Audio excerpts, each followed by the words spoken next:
So, greetings to all of you. So this retreat, it's the 8th day already. It's the last night of the retreat. And for those joining here at the monastery, then tomorrow will be the completion of time practicing together. You'll be traveling back to your homes. And for those joining us online, then you can take what you've learned and carry on practicing further. So this training, it's a knowing of the methods to bring the mind to peace. And when we know those methods already, we should take them and practice them further. So the restraint and composure of our body and speech, which is sila, a virtue, and the training in mindfulness, making samadhi firm. This is something which we should do a lot and develop a lot. So don't become discouraged or disheartened. Forbear a lot. Do this every day.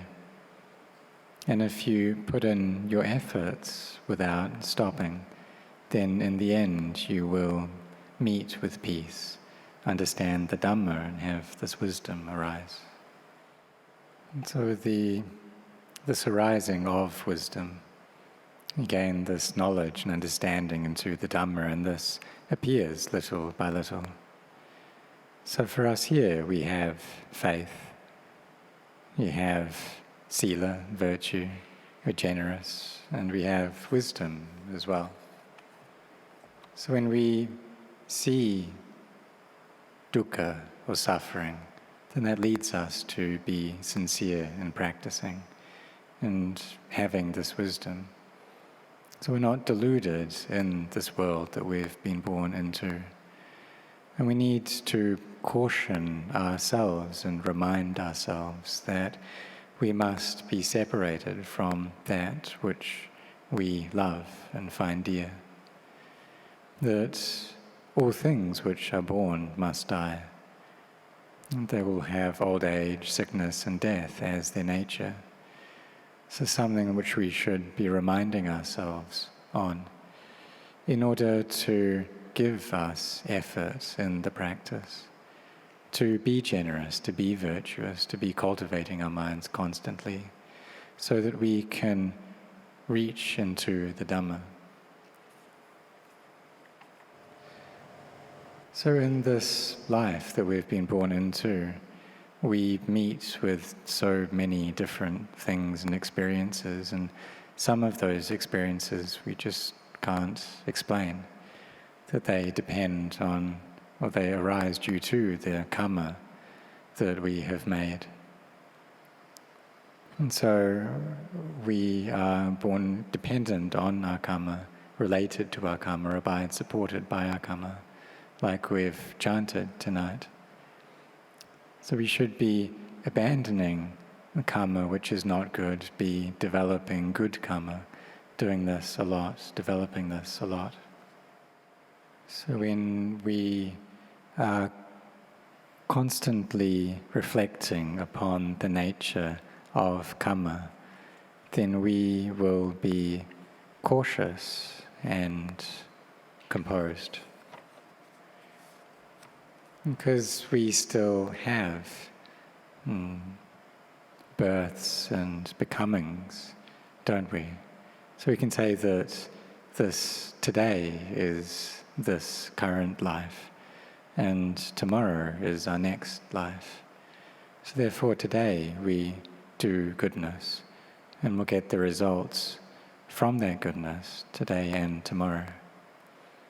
So we should try to be doing this, to be generous, to be giving generosity in terms of our forgiveness as well, to not be tied up to anyone in this world through vengeance or ill will, wanting to seek revenge on one another, but rather be wishing that may we be freed from that enmity and vengeance. May we be of assistance to one another, help one another out.